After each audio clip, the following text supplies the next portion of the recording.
بسم اللہ الرحمن الرحیم۔ میں نے جنوں کو اور انسانوں کو صرف اور صرف اس لیے خلق کیا کہ وہ میری عبادت کریں۔ ما اريد منهم من رزق، مجھے ان جنوں سے اور انسانوں سے کوئی رزق نہیں چاہیے۔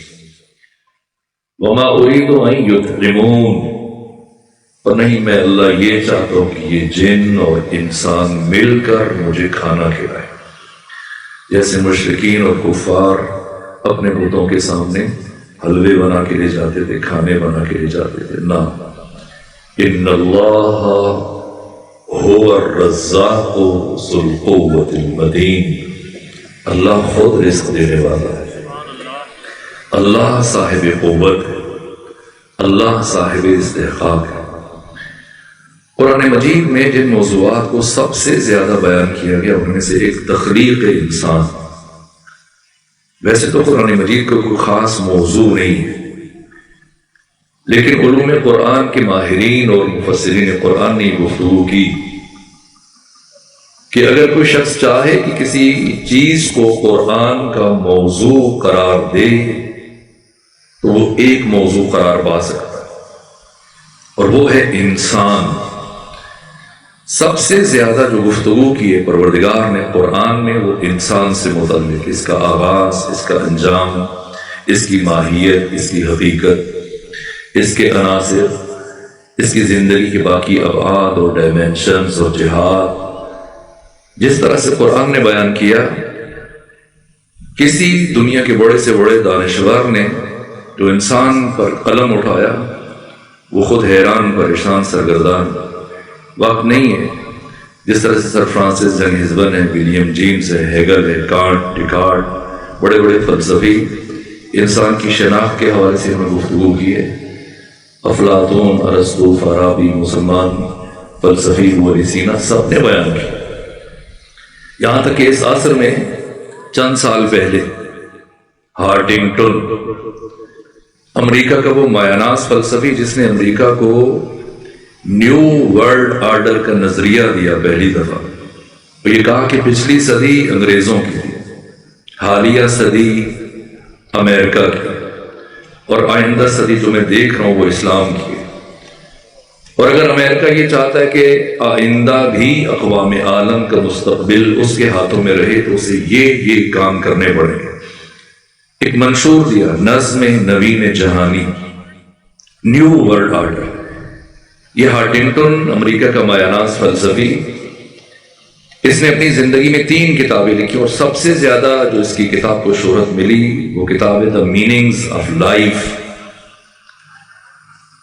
اور یہ 800 صفحات پر مشتمل کتاب، جس کے آغاز میں ہارٹنگٹن نے لکھا کہ اکثر لوگ زندگی گزارتے ہیں، اور زندگی کیا ہے یہ بہت کم لوگوں کو پتا ہے۔ ہم بھی بس اوقات اکثر یہ بات کرتے ہیں، سنتے ہیں۔ ابھی آپ تشریف فرمائیں، آپ کے داہنے بائنے دسترخوان بھی لگے اور کھانا لگایا جائے۔ کسی محفل میں، گھر میں، باہر کسی بس میں اگر ہم کھانا کھا رہے ہیں اور ہمارے اطراف میں ہم دیکھیں کوئی بچہ یا جوان پرخوری کا مظاہرہ کر رہا ہے، بہت زیادہ کھا رہا ہے، تو کسی بڑے کی نگاہ پڑے تو وہ نصیحت کرتے ہو، کہتا ہے میاں کم کھاؤ، کھانے کے لیے نہ جیو، جینے کے لیے کھاؤ۔ یہ جملہ کہتے ہیں کہ جینے کے لیے کھاؤ، کھانے کے لیے نہ جیو۔ لیکن اگر وہی بچہ جسے بڑا نصیحت کر رہے ہو پلٹ کے پوچھ لے کہ پھر آپ بتائیے کس کے لیے جیئیں؟ اگر کھانے کے لیے نہ جیئیں تو کس کے لیے جیئیں؟ کیا اس سوال کا جواب ہے ہمارے پاس؟ یہ دنیا کا پیچیدہ ترین، مشکل ترین سوال ہے، اور امریکہ کا مایاناز فلسفی ہارٹنگٹن اس نے اس سوال کا جواب دینے کی کوشش کی، اور پوری کتاب میں اور آغاز میں یہ کہا کہ اکثر لوگ زندگی گزار رہے ہیں، زندگی کیا ہے، اس کی حقیقت کیا ہے، لوگوں کو نہیں معلوم۔ اور پھر ایک فلسفی کے نظریے کو رد کرتے ہوئے آخر میں حقیقت زندگی تک پہنچنے کی کوشش کی، لیکن جب کتاب ختم ہوتی ہے تو انسان دیکھتا ہے کہ خود ہارٹنگٹن تو دنیا کو، لوگوں کو بتانے چلا تھا کہ زندگی کسے کہتے ہیں، حیران پریشان سرگردان بے نتیجہ گفتگو کو چھوڑ دیا۔ اس لیے کسی انسان کا کام نہیں ہے. انسان سے متعلق حتمی رائے اور حتمی بات اور حتمی گفتگو صرف وہ کر سکتا ہے جس نے اس محیر العقول ذات کو، حضرت انسان کو وجود دیا، نہیں سے ہے بنایا، عدم سے وجود دیا، خلقت وجود سے آراستہ کیا، پھر اس کی ربوبیت فرمائی. قرآن آپ دیکھیں بسم اللہ سے لے کے والناس تک جن موضوعات کو سب سے زیادہ بیان کیا گیا ان میں تخلیق انسان، یہاں تک کہ جب قرآن مجید کے نزول کا آغاز ہوا، قرآن اترنا شروع ہوا، جبرائیل پہلی وحی لے کے آئے تو کیا کہا کہ خدا فرما رہے اقرا بسم ربک الذی خلق، اے حبیب پڑھیے اپنے رب کے نام سے جس نے خلق کیا. اور پھر دیکھتے جائیے مسلسل هو اللہ الخالق البارئ المصور لہ الاسماء الحسنی، وہ اللہ خالق، وہ باری، وہ مصور، اور یہ اس کے اچھے اچھے نام. اور کبھی فرمایا هو الذی یصورکم فی الارحام کیف یشاء، اللہ وہ ہے جو تمہاری ماں کے بطن میں تمہاری تصویر بناتا ہے، ماں کے شکم میں تمہاری تصویر بناتا ہے، کیف یشاء، جیسا جی چاہتا ہے ویسی تصویر بناتا ہے. پھر فرمایا صورکم واحسن صورکم، اے انسان ہم نے تمہاری تصویر بنائی اور بہترین تصویر بنائی. تو اللہ بار بار قرآن میں اپنے تعارف میں جہاں خالق کہہ رہے وہاں مصور بھی کہہ رہے. رک کر دو جملے عرض کروں، آپ کے یہاں بھی مصور پائے جاتے ہیں، آپ میں سے دوست بیرون ملک بھی رہتے ہوں گے، اور آپ کے عزیز احباب جن لوگوں کو تصاویر کا شوق ہوتا ہے وہ ہزاروں ڈالر خرچ کر کے قیمتی شاہکاریں لے کے آتے ہیں دوسرے ملکوں سے. دنیا کے مصور تصویر بناتے ہیں، اور اللہ قرآن میں بھی خود کو مصور کہہ رہا ہے. تصویر سازی کے لیے اور تصویر بنانے کے لیے کچھ شرائط ہیں. اللہ کے مصور ہونے کا مطلب کیا؟ ان شرائط کے بغیر تصویر نہیں بن سکتی. پہلی شرط جگہ ہو جہاں مصور بیٹھے ہو تصویر بنائے، توجہ ہے. اور دوسری شرط کینوس، چمڑا جس پر تصویر بنائی جائے. اور تیسری شرط روشنی ہے، بڑے سے بڑا مصور اندھیرے میں تصویر نہیں بنا سکتا. اور تصویر بننے کے لیے چوتھی شرط یہ ہے کہ جس شے پر تصویر بنائی جا رہی ہے وہ شے حالت قرار میں ہو، حالت حرکت میں نہ ہو. بڑے سے بڑا مصور کسی متحرک شے پر تصویر نہیں بنا سکتا. تو کتنی شرائط ہیں تصویر بننے کے لیے؟ 4. جگہ ہو، کینوس ہو، روشنی ہو، جس شے پر تصویر بنائی جا رہی ہے وہ حالت قرار میں ہو. تو وہ اللہ جو قرآن میں بار بار خود کو مصور کہہ رہا ہے، کیا وہ پروردگار کسی جگہ پر بیٹھ کر تصویر بناتا ہے؟ نہ، بطن مادر میں تصویر بناتا ہے. کینوس سے کسی چمڑے پر تصویر بناتا ہے؟ نہ، پانی کے قطرے پر تصویر بناتا ہے. روشنی میں تصویر بناتا ہے؟ نہ، 3 تاریکیوں میں انسان کی تصویر بناتا ہے. اور جس شے پر وہ اللہ تصویر بنا رہا ہے وہ شے حالت قرار میں نہیں ہے، مسلسل حالت حرکت میں. دنیا کا مصور ان 4 شرائط کے ہونے کے باوجود جب تصویر بناتا ہے اس کی تصویر بہری ہے، اندھی ہے، گونگی ہے، نہ دیکھ سکتی ہے، نہ سن سکتی ہے، نہ چکھ سکتی ہے. لیکن وہ ایسا مصور ازلی ہے کہ ان 4 شرائط کے نہ ہونے کے باوجود جب تصویریں بناتا ہے اس کی تصویریں دیکھتی بھی ہیں، سنتی بھی ہیں، چکھتی بھی ہیں، لمس بھی کرتی ہیں، تدبر بھی کرتی ہیں، تعقل بھی کرتی ہیں، تفکر بھی کرتی ہیں، غور و فکر کرتی ہیں، سمجھتی ہیں. اور جب تصویر بن جائے تو پھر حوادث اور کچھ دشمنوں سے تصویر کو بچانا ہے. جتنا قیمتی شاہکار اس کی اتنی زیادہ حفاظت کی جاتی ہے. اگر آپ ایک مہنگی تصویر لے کے آئیں، ہزاروں ڈالر خرچ کریں، دوسرے ملک سے کوئی فن پارہ شاہکارہ، کہاں لگائیں؟ محفوظ ترین جگہ پہ. اور کچھ چیزوں سے رعایت کریں. آگ سے تصویر کو بچانا ہے تاکہ وہ جل نہ جائے، پانی سے بچانا ہے تاکہ اس کے رنگ دھل نہ جائے. ہوادار جگہوں پہ تصویریں آویزہ نہیں کی جاتی، ان کے نقش دھندلے پڑ جاتے ہیں. خاک اور گرد و غبار اور مٹی سے اس تصویر کو بچانا ہے تاکہ اس کے رنگ خراب نہ ہو جائے. تو کتنے دشمن ہوئے تصویر کے؟ 4: آگ، پانی، ہوا، مٹی. ان چاروں سے تصویر کو بچانا ہے تاکہ خراب نہ ہو جائے. نہیں معلوم وہ کیسا مصور ہے کہ انہی چاروں کو ملا کر انسانوں کی تصویریں بنائے جا رہے ہیں. وہ مصور ہے، وہ تصویر بناتا ہے. اور کس انداز سے. دیکھیں پروردگار کبھی اپنے لیے میں کہتا قرآن میں، کبھی ہم کہتا ہے. اور جس چیز پر انسان کو اللہ کو افتخار ہو وہ ہم کہتا ہے. خلق تو بھی کہا اور خلق نہ بھی کہا. میں نے خلق اور ہم نے خلق. اور فرمایا لقد خلقنا الانسان فی احسن تقویم. ہم اس انسان کو اتنا خوبصورت بنا سکتے تھے، بنایا احسن تقویم میں خلق. پھر تخلیق انسانی کو بیان کرتے فرمایا لقد خلقنا الانسان من سلالۃ من طین. ہم نے انسان کو بنایا کس چیز سے؟ مٹی سے نہیں. ہمارے باپ آدم کو، حضرت آدم علیہ السلام ابو البشر کو اللہ نے مٹی سے بنایا. مٹی کا پتلا بنایا اور اس میں روح ہو. ہمیں مٹی سے خلق نہیں کیا. ہماری کیا فرمایا؟ لقد خلقنا الانسان من سلالۃ من طین. یہ نہیں فرمایا لقد خلقنا الانسان من طین. ہم نے انسان کو مٹی سے بنایا. نہ، فرمایا ہم نے انسان کو مٹی کے سلالہ سے بنایا، مٹی کے رس سے بنایا، مٹی کے جوس سے بنایا، مٹی کے عرق سے، مٹی کے جوہر سے. یہ دیہات ہے. اور مجھے یہاں حاضر ہو کر خوشی ہوئی. نام ذہن میں نہیں کسی کا نام کیا ہے. آپ نے یہاں پر کوئی ایسی مشین دیکھی ہے کارخانہ جہاں پر مٹی کا رس نکالا جائے؟ میں نے تو آج تک نہیں دیکھی. قریب چلے جائیں کبیر والا ادھر ملتان، پھر ساتھ لاہور چلے جائیں اور باقی شہروں میں یا جو دوسرے ملکوں میں گئے، کوئی ایسی مشین دیکھی ہے، ایسا کارخانہ جہاں سے مٹی کا رس کشید کیا جائے، نکالا جائے؟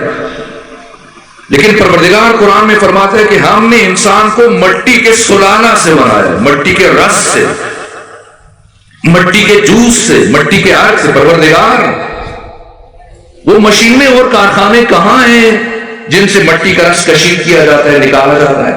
تو خدا فرمائے گا اپنے گھروں میں دیکھو، کھیتوں میں، باغات میں، یہ جو پودے اور درخت ہیں، یہ وہ مشینیں اور کارخانے جو مسلسل زمین سے مٹی کا رس کشید کر رہے، کھینچ رہے اور اس رس کو منتقل کر رہے دانے میں. یہ سنترا، یہ سیب، یہ ناشپاتی، یہ آم، یہ آلو بخارا، یہ گندم، جو، کھجور، کشمش، یہ چاول، یہ رز جو آپ کے سامنے بڑا ہے، یہ سب سلالۃ من طین ہے.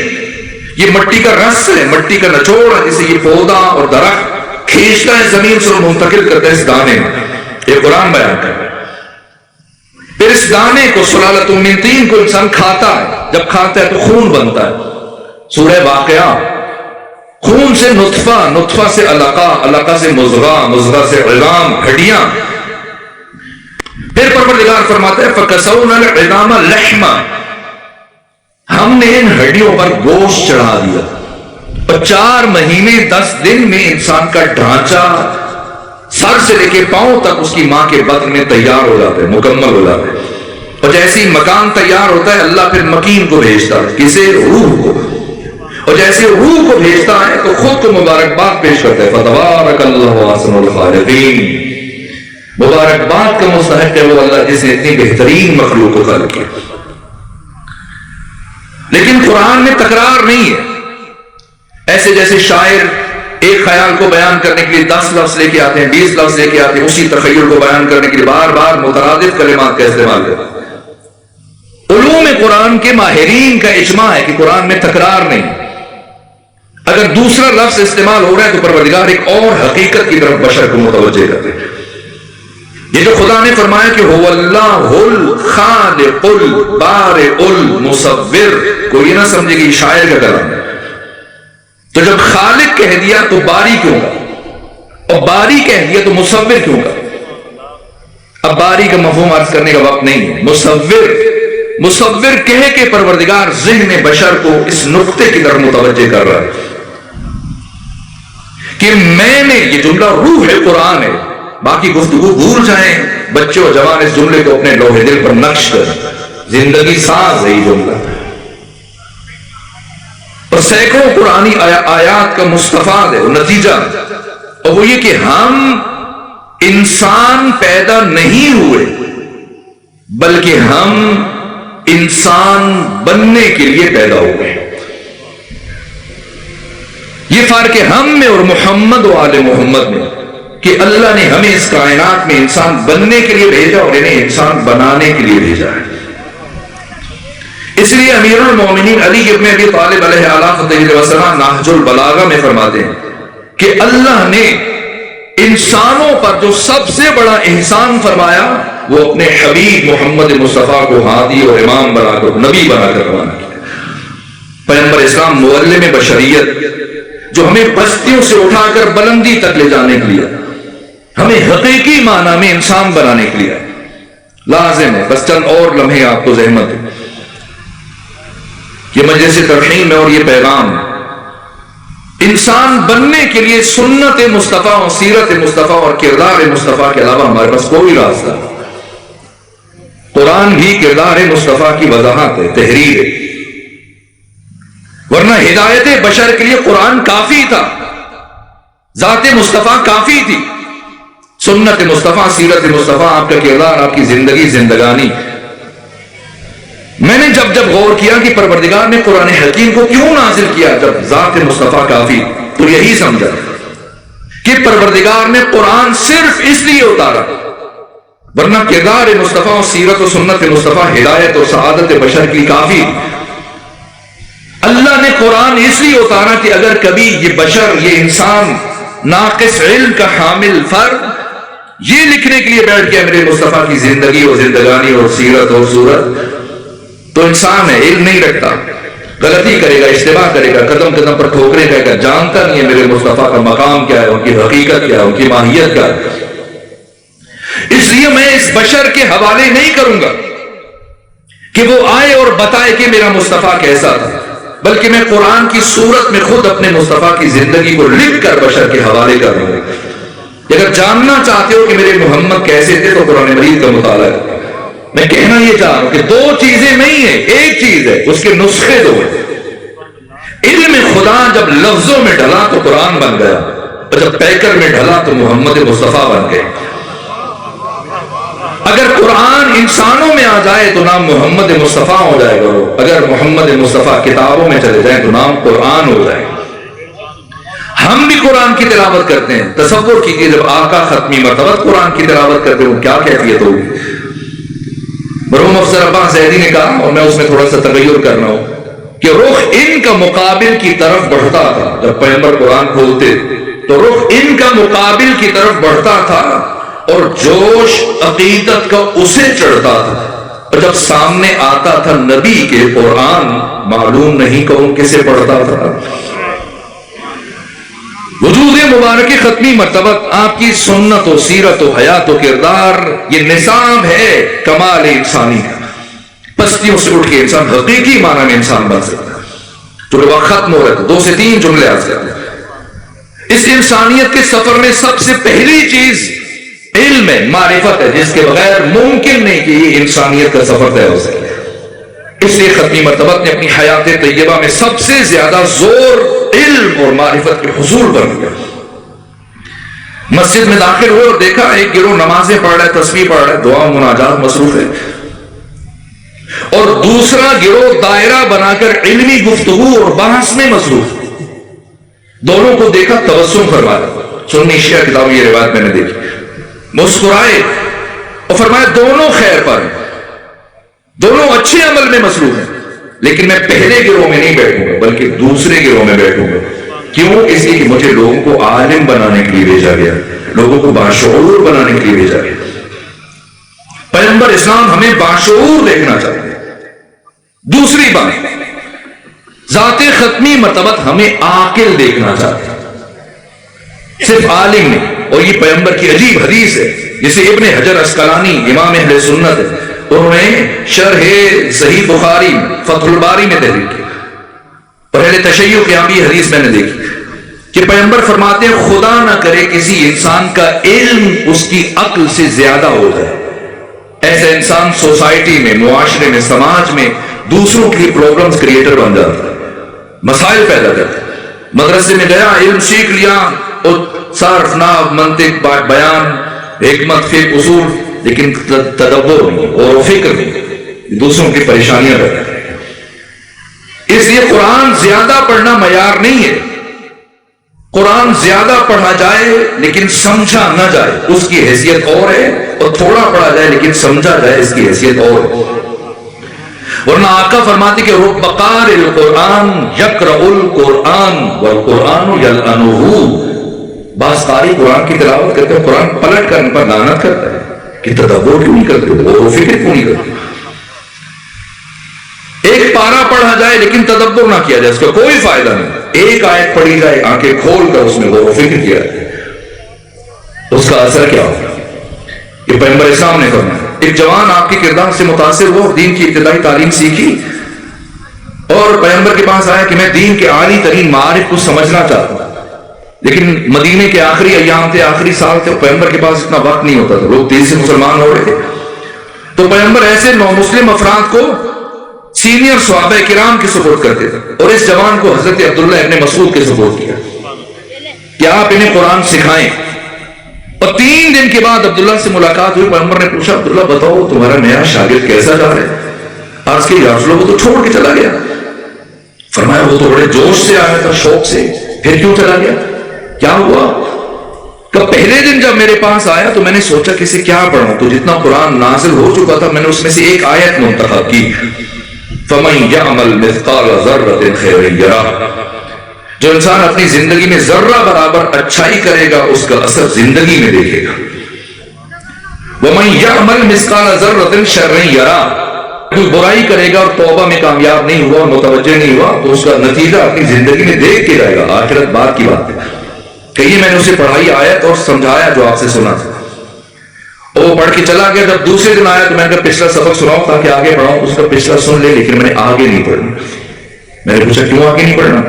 کہ ساری رات تدبر کرتا رہا، کل جب پڑھ کے گیا جا کر سوچتا رہا اس ایک آیت کے بارے میں جو آپ نے مجھے سکھائی پڑھائی، اور سحر تک میں اس نتیجے پر پہنچا کہ اس ایک آیت میں اتنی وسعت ہے، جامعیت ہے، آفاقائیت ہے کہ اگر میں چاہوں تو ساری زندگی کو اس ایک آیت کے سائے میں گزار سکتا ہوں۔ یہ سنا پیغمبر اسلام کی آنکھیں نم ہو کہ اس اللہ کی قسم جس نے مجھے رسالت کے لیے منتخب کیا، اس جوان نے کہا ایسا ہی اگر انسان چاہے تو ساری زندگی اس ایک آیت کے سائے میں گزار سکتا ہے۔